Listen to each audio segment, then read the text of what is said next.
So on this episode, we have Mr. Chris Lawe, Senior Branch Manager at Sagicor, leader at Holborn Spartans, and his most important title, Father.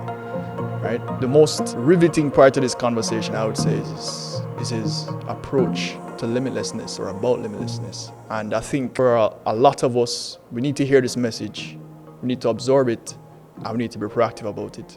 So without further ado, let's get right into the episode.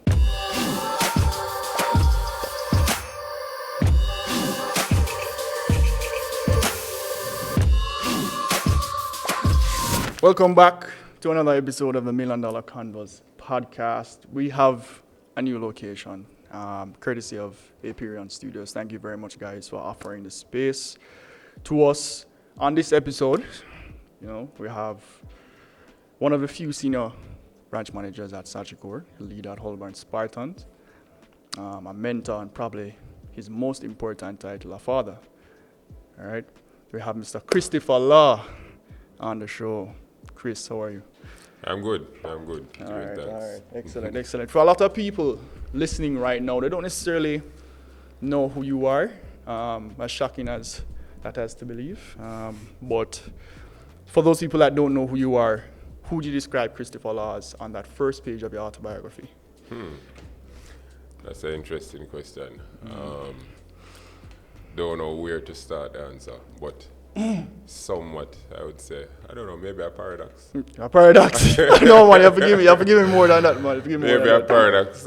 Some form of poetry in motion, but, paradoxical in the sense that, sometimes, even down to what we spoke about on the street, down to, sometimes I'm corporate, sometimes in the streets, as we'd call it. Yeah, true. But, generally speaking, what you see is what you get. Try to be sincere, have a blended family.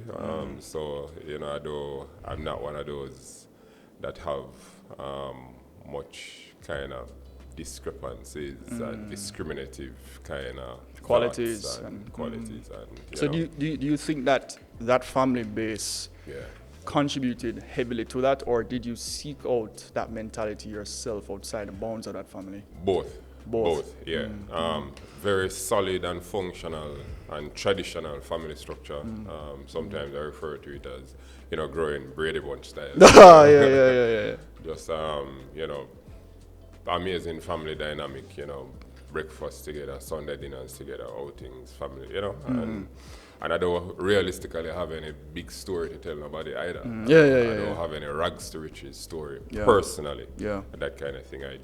I am part and parcel of that story, but not experiencing it for myself. That was an up-chain from me. So, but the dynamic definitely starting from and laying the foundation family-wise, but then being somebody who, would probably say worldly and like to enjoy life and like to go do things for themselves and explore for themselves. And, you tell me the fire go burn me, but I forget the little burn.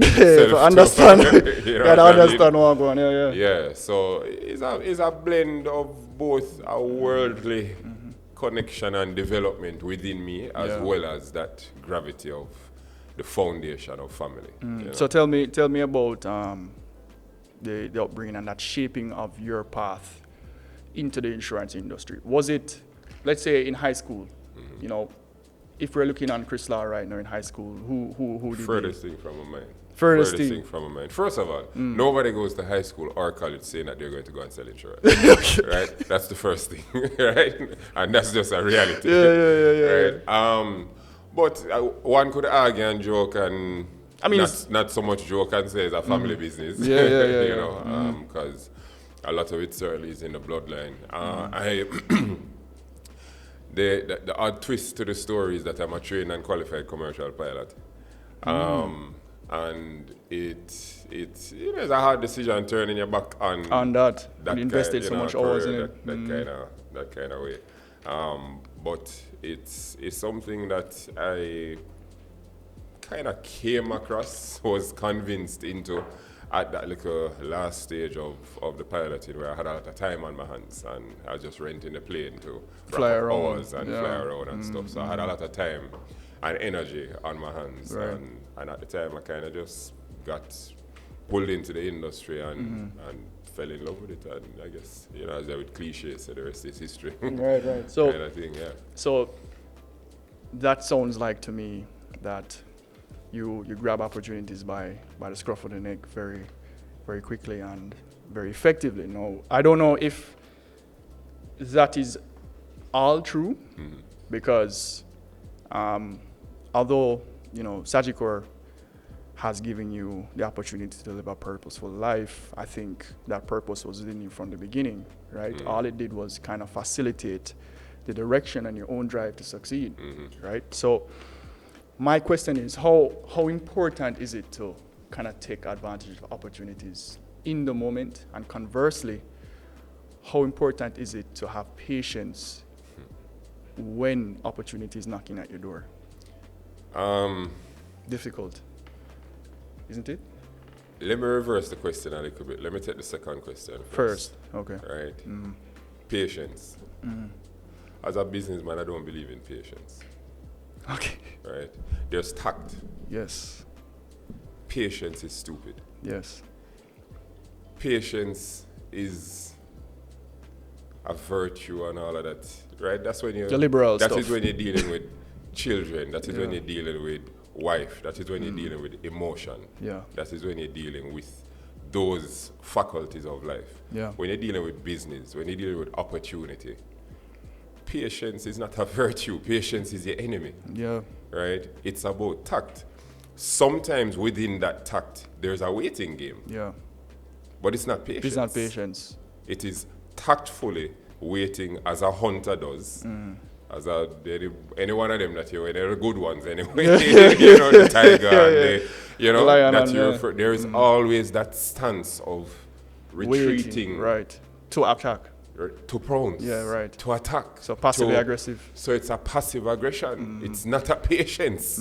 You know what I mean? And so it doesn't work for the business world in its reality. So opportunity, I think, would be depicted and dictated by maybe how patient somebody is. Because the more patient you are, is the less tactful you are, and the less of a natural business person you are. You know, so opportunities sometimes present itself once and will never present itself or show its head again. And I think, just not to cut you, but I think that is spot on, because right now, at this current moment in time, I find myself in that same decision, right? Where the opportunity is presenting itself right now, the window is closing, and I have to get through that window, because if I don't, I do not know if that opportunity will surface again. But everybody in school, people with master's degrees or whatever, saying patience is a virtue. Patience is a virtue, right? Those people who have been in their positions probably for 25 years, 30 years, right? At some point in time, tactfulness was required within that 25-year period, whether that's before or within, right? So my question is, why is it being preached so hard within our society? Patience. Why is it such a... Again, because we express through emotion. And so it's through that emotional expression that sometimes the context that even it's spoken is sometimes misconstrued, or sometimes leaks over into passages and channels that is not even that we feel about. You know what I mean? Again, going back to the fact that there are applications that patience matters. Right. And there are applications where even a desired effect does not include patience, but to not be an arrogant human being, you need to be patient. For example, you visit a hospital. Nobody wants to sit down and wait in line. I am the priority. I am my own priority. But as a decent human being, you have to be patient. Right. That's applicable again. Realize there's emotions in that picture. Your reflex and your desire is not patient. You want to go to the front of the line. Your emotional intelligence and the fact that there are other human beings included then puts you to a thoughtful element of your emotion that then goes to a second stage of thinking, saying, okay, in context, I need to be patient. And so, again, realize that it's tactfully applied to be a decent human being. Right. Because outside of that, I don't know if I'm allowed to go into indecent language, so I won't. Outside of that, the people have been a junk row. Yes. You know? Yeah. So it really is just a decision of tact or not. So, I mean, right now, especially us youth, we call us the Gen Zs, right? The impatient ones, right? You know, speaking of tact and, you know, impatience and all that, you know, but in all, they say that youth is the future, right? You know, while we may be coming out of the grip of COVID-19, right? Mildly, I'd say. I think there's another epidemic occurring in Jamaica right now. A lot of our greatest minds in Jamaica, our youth, are saying that there are no opportunities here. Let me give you some context. The other day I was speaking with a friend of mine, and it's a youth that I thought that, you know, he'd be able to contribute net positively to Jamaica. And he called me and he said, yo, bro, you know, say, I'm thinking about leaving. And that to me, I was like, oh shit. Here I thought that, you know, this was a guy that, you know, would stay in Jamaica. I'm not against, I'm not averse to opportunity. If you see opportunity abroad, go and take it. But I just thought that, you know, based on how the conversations we're having before, somebody that love him land of wood and love him land, and now to hear him turn green grass. Right, and green grass. to turn the conversation that way, I was like, oh, this is actually real now, right? So an exodus of those minds are occurring right now, going to America, going to Europe to further their studies, take advantage of opportunity, right? The hardworking people. So, I mean, right now, do you think a greater emphasis needs to be placed on creation of opportunity? Or do you think that we are a bit entitled and impatient? All right, to be specific, the query is Jamaican. Read the Jamaican space, yes. All right, that's a two-sided sword. Yes, it is. Two-sided sword that go juke the two-sided. Yeah. Right? Yes, I think our youngsters are a little too impatient. Yeah. But they're impatient because they're opportunists. Yeah. Naturally, by birth. And so what you find with an opportunist, and I'll put in a similar category, persons who are anti-pessimists, right? Because the same thing, opportunists, the same as anti-pessimists. Yes, I agree. Right? I agree. Optimists. The thing with optimists is that there is a natural gravitation towards entitlement. It's not that they feel entitled, but they are positive about the thought of their entitlement. So they don't feel that it's too good for them. They feel that, yeah, man, I can get that thing. So they go into a situation, they go into, whether it's sales, whether it's a query, whether they go in with the thought of a positive outcome, right? An opportunist now will sometimes, and the issue that I find with a lot of the youngsters and why some of them are getting hurt emotionally and mentally and stuff, more than maybe generations did before, is that the entitlement is a little too much. The scale is not balanced. So when something doesn't happen or doesn't come through or doesn't go positive for them, they are so damaged by a little small no. Yeah. You know, or something that because they feel so entitled. And so the one issue that I don't have an issue with the youngsters being opportunists. I love it, and that's why I love staying close to and, you know, keeping in and around young minds. But where it kind of falters a little bit with the impatience is that softness in the expectation. So what happens is that because you feel entitled, when you don't get it, there's not a grind. There's not a grit to get up and go say, again let me go and do it again. Yeah. Push through it and figure it out. And, you know, it's kind of this whimpering away, this spoiled, in some cases. Soft life. Soft life kind of expectation. That is my one little issue. In terms of opportunity now from the country and from Jamaica and stuff, I'm sorry, Jamaica is just way too backward. We've been said, but it's just still the case. There's not a provocation of opportunity. There's not a desire to promote and provoke higher achievement from younger people. There is red tape and bureaucracy and the thought of wisdom and experience and years of service, and all of these things still linger and plague our owning society and our corporate society. Right. So I mean, in that sphere as well, I think, you know, somebody has to be the change. Right. In that dynamic. It's changing. Yeah. But it's slow. Yeah, it is. And it's changing because the young people were pushed. Right. And we push the margins, and you push the margins, a domino must drop somewhere. Right. You must reach the pack yet, but domino drop one somewhere. You know what I mean? Because we're feeling the impact. We are the ones who are going into jobs, getting impatient, job not working out, we're leaving the job, boss a cuss.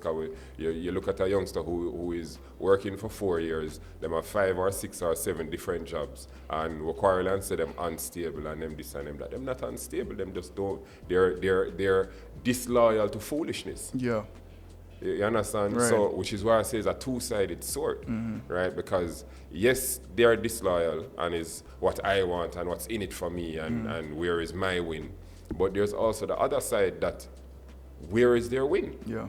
Where is the opportunity of progression? Where is no youngster nowadays wants to hear, I am of a half generation above you, and I don't want to hear nothing about ceiling or nothing about I can't get it or nothing about time frame or expectation of me. I don't want to see no grey hair before I'm successful. Yeah.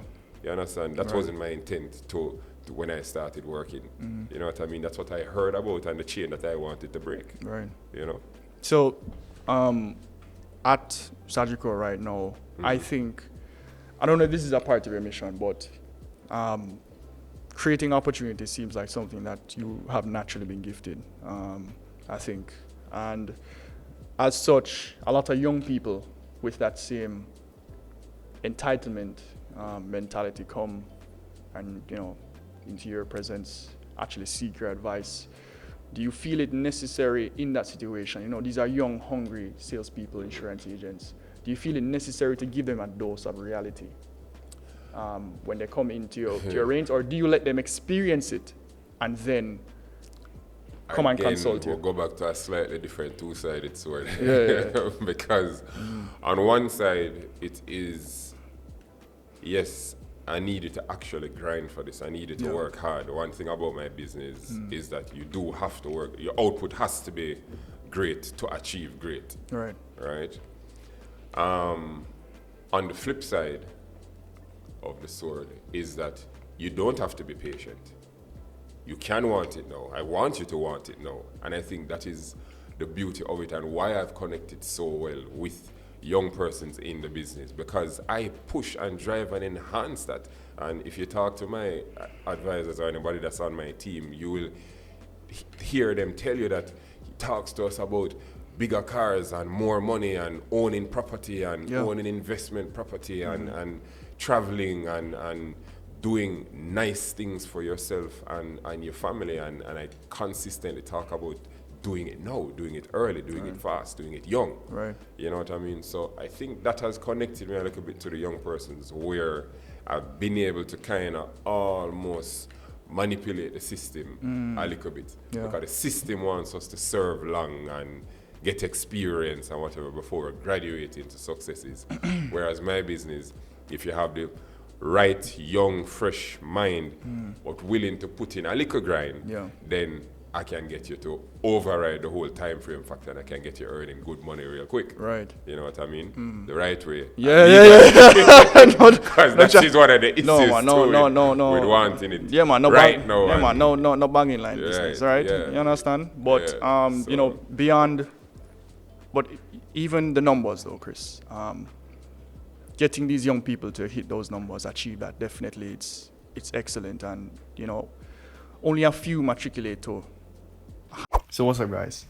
Yeah, we're sorry for cutting the episode, but we have a new sponsor, and they shared their product with us, and I think it would be best and right for us to share it with you. So Magic Mind is the world's first productivity drink. So, of course, we take our coffee, we take our energy drinks, and sometimes we overconsume on those products. But I think Magic Mind is a more organic way to achieve the same result. So they said to us, hey guys, listen, pitch this to your audience. We guarantee that they're going to love this. So I said, all right, no problem, let's do this. So my personal experience with Magic Mind, one ingredient in particular that I very fond of is the Bacopa Moneri. I've been having some short-term memory issues of late, and I think after taking Magic Mind, it has extensively helped me to retain more in a shorter period of time. I know that you guys experience other things like stress, high workload, sleep imbalance. I really think that Magic Mind can help you with that. So if you're willing to give it a try, we have a link in our description, right, that can give you 40% off your first subscription and 20% off your first one-time purchase. So check it out. If you have any questions, just ask us. All right, back to the episode. Higher position, in the ranks, there's a few positions and only a few get to matriculate into those positions, right? So, the numbers can be good for somebody, selling very hard month over month, but there are KPIs that lie outside metrics, measurable metrics, right? That have to be considered. You understand? How do you measure interpersonal connections? How do you measure cohesiveness? How the weird thing, and it's funny, I just had a conversation recently with an almost similar question. Yeah. And the only way to gauge interpersonal is to get interpersonal. That's the reality, because as we rightly say, you hear that someone is an excellent piano player. Yeah. Right? We know that in piano, in music, there's theory and there is piano. Theory and practical.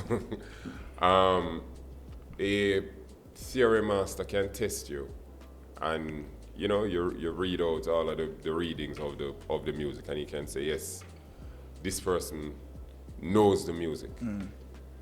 That person still has to play the piano for you to gauge whether that person can play the music or not. They know the notes of the music.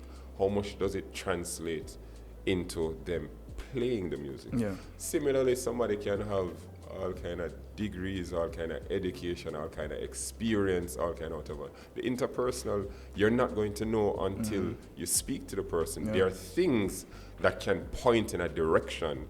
There are things that, if you're looking for, if the type of job is a job that does not hold much interaction and that kind of thing, then you're looking for someone who is not included or involved in anything. Right. If the opposite is true, like in my field, Team where sports. it's sales and whatever, you're looking for things like captain of football team and whatever, of netball, this and president of that and vice president of key club and da-da-da-da. You understand? Yeah. So yes, you can start the thought process, but I can't know you unless I know you. I can't start know you unless I start know you. But in a sales game, wouldn't you say that it's more selfish then? Definitely. Yeah, right. And because of that now, that interpersonal and that cohesion isn't as important probably to other managers, probably not you, other managers in terms of reaching certain goals, certain KPIs, and because of that, we kind of neglect. But you see, again, you have to understand the animal that you're working with, and that's the thing with the younger folks. The loyalty is not to the work and the company and whatever. The loyalty is to the vibe. The loyalty is to how I'm feeling at my workplace. What my boss I go on with. Is this some dudes that I can talk to? Or is this like, do I feel out of place in my workplace? Like, yo, why that woman every time I come in and she pre me something? I like that space here.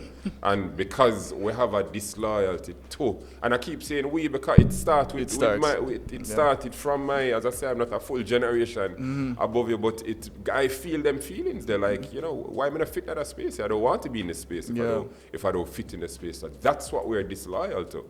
And then there's a misunderstanding with the older folks that it's a disloyalty to person or disloyalty to, or like, yo, you don't have no respect. It's not a respect thing. It's just that, yo, we it's still somewhat boiled down to the entitlement.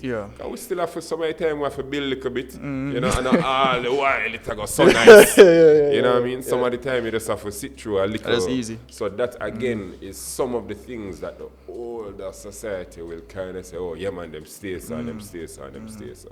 So it's just a bridge in communication or whatever. The reality is that our older folks never had the kind of opportunity, never had computers and work. Realize that even commerce has changed dramatically and multifold, that you could not dig up your great-great-granny out of the grave and she believe you what commerce would be today. Today, right? Yeah. She genuinely would not believe you. You understand? Because it would be something that makes absolutely no sense. You're telling me that someone who is not in your earshot, you're speaking to them, that makes absolutely no sense. How are them going to hear you? Yeah. Because all they know and understand is how far a voice can carry. Right. You understand? Much less you're gone in a bar, all them know is barter. All them know is one piece. They don't know about Amazon. You got exactly. Now you tell me say you can buy all kind of things and then ship it. It can reach my foot. Yeah. That don't make no sense to you understand? And I think that's world. It's that same linear. I'm gonna say linear, for sake of no better word I can think of right now. Leadership styles, especially at the institutional level, that kind of restrict the type of growth that probably Jamaica wants to see. Right? You have dynamic leaders like yourself in positions providing opportunities for young people. I must commend you for that, first of all. And you know, it's a quality that many want to have, right? But sadly, everybody won't be able to match up to the standards of an effective leader, right? So, you know, and most times being an effective leader, it kind of requires a heightened sense of self, you know, a heightened sense of accountability, to remain humble, yet still be approachable, right? To have, you know, the youngsters come to you and say, Chris, you know, I'm not necessarily having the best day. You know, how do you think I can fix this? You know, a lot of the bureaucrats, I would say, you can't approach them. You have to set an appointment to get to you. You understand? And that layer of they call it exclusivity, but I think it's neglect, creates the disloyalty. That's what I think, right? So I mean, along that path now, you know, Sagicor and by extension, the Spartans have given you that responsibility to lead, you know, above and beyond the characteristics, you know, of humility and, you know, accountability and sense of self. What do you think encompasses an effective leader, dynamic leader? That one. Tough? That one. It's tough just on the basis that... Covered everything? You know, a lot of times these questions are asked and we wish there was a magic one with the answer. Yeah. And the answer can be so... I mean, the answer can be tailored to situation. The answer can be multi-layered. It can be... You know what I mean? But the reality is that a good leader... If we're going to be very general, a good leader, one needs to be a good follower, right? Because you would have had to have something take you there, right? But also a good leader needs to have a good direction, because outside of that, where you lead will go. Where you follow. You understand? And so, because I am taking the holistic value of good, not just a performing leader, not just someone who is getting a lot of people to follow him, yeah, right, or her. Good in its holistic sense. Right. A generally speaking good person, a person who means well, a person who is doing things generally good about and in life. And you know what I mean? So, I remember you have some good leader where lock up church and kill off for much thousand people. Yep. And that's a at the end of the day, it's a good leader because right, you get right. too much thousand people for lock up in one church. Right. We look how we say so eat at them, but we don't know what kind of medicine we in there feed the people them, and what kind of hypnosis and what kind of you understand? People are humans and you trade the same kind of thing you treat. You don't talk to a picnic from him born, or am I learn to talk? Yeah. So depending on what you are saying and how long you are saying it and how well you are articulating it, even an adult, you change him channel or her channel from now till forever and see if it's going to be the same person that you met previous to that point. Right. You understand? So effective leadership is not necessarily good leadership. Yeah. You know, but direction just in the sense that, again, the holistic value of direction, you know, someone who knows the job well, someone who knows a little more than average. The leader is not necessarily the best person at the job either. Yeah. You understand? But it's someone who would take even football or, you know, don't know if you're a sportsman. Cricket, yeah. Cricket, you know, the captain of the team is not necessarily the best player. Or even their position, they're not necessarily even the best player of their position either. Right. You understand? But they have a value that is intrinsic, that has added value to the team. As a collective. That is something that is needed in that context. Yes. And so that makes them a good leader because in leadership there are different areas that you have to be good at or that you have to be balanced at. Yeah. You know, and so and you spoke about direction before. You have two young boys. yes. Right. Direction in 2022 is absolutely vital, especially to the younger minds than us. You know, extremely impressionable. Right. And sometimes, even though they have parents, society grows the boys or the females or whoever for the parents and not necessarily the parents themselves. Now, it's very hard to actually compete with society because you have to, at some point, throw them out in the world and say, go and live, go and survive. But I still think there's some basis, some fundamental, some direction that you can give them at their base, at their core, that even though they're making certain decisions or they're hearing certain things in society, they can say, okay, Dad's taught me this, right? How important, especially to your boys right now, and you know, to you as a father, how important is it to have a job, to give direction, to guide? How important do you think that is today? And secondly, when you guide, how do you know to take your hand off the wheel? All right, well, firstly, in terms of them waiting till they go out there in the world, there's no waiting for that anymore. The world is climbing in through the windows, the doors, it's seeping in through the cracks, the holes. True. Everything via the television, the YouTube, the TikTok, all kind of different platforms. Right? Yeah. And that's how life has it. You can't keep track of it. Yeah. Right? It's just generational difference, age difference. You cannot keep track of it. Yeah. Right? What has not changed is society and parenting. It has always been said it takes a village to raise a child. Right? It's just now the village has gotten a little invasive. The village has gotten a little, you know, within the village you still have a yard. Yeah. You know? I'm in a yard now. In context now, the village are In coming a yard. Yeah. And so it just means that it's that much more parenting. It's that much more trying to be involved without being too enough and being too You know, but you know, you say let go the steering wheel. At some point, you have to let go, and the letting go to me starts with still. You know, sometimes you eat your sandwich, you let go the wheel with your hand, but you're still a balance. Your foot never or whatever. So you know, you're still somewhat in control, in the sense that, or you know, using that little joke as an example to express more like when you start telling the child about things before they experience it, right? That's something I had the benefit of and enjoyed as a child growing up, and a tactic that I've used in my parenting as well, because a lot of knowledge is curiosity.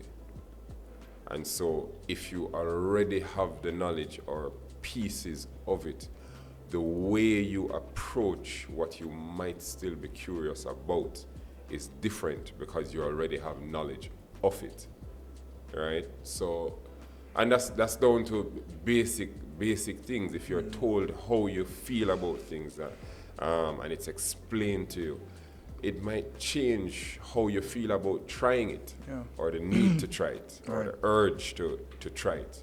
You know what I mean? So it's tricky though. Parenting will always be there's no book, but there's a million books. Well, honestly, you know? Honestly, Chris, you know, while our conversation before, I saw micro movements from you that kind of told me that, you know, maybe I need to take a few pages out of your book when I eventually become a father. You know, like for instance, you know, one of the boys were walking, and you know, the chair was like probably 4 inches to the right, and he was walking past, and you kind of moved about 2 millimeters, so you put no hiccup on it. You understand? And even though it was a micro movement, and this was while you were having a conversation with me, so it was just like, you understand? So I was just like, yo, that's a natural instinct to kind of protect, to kind of, you know, ensure that, you know, your boys are safe, right? So,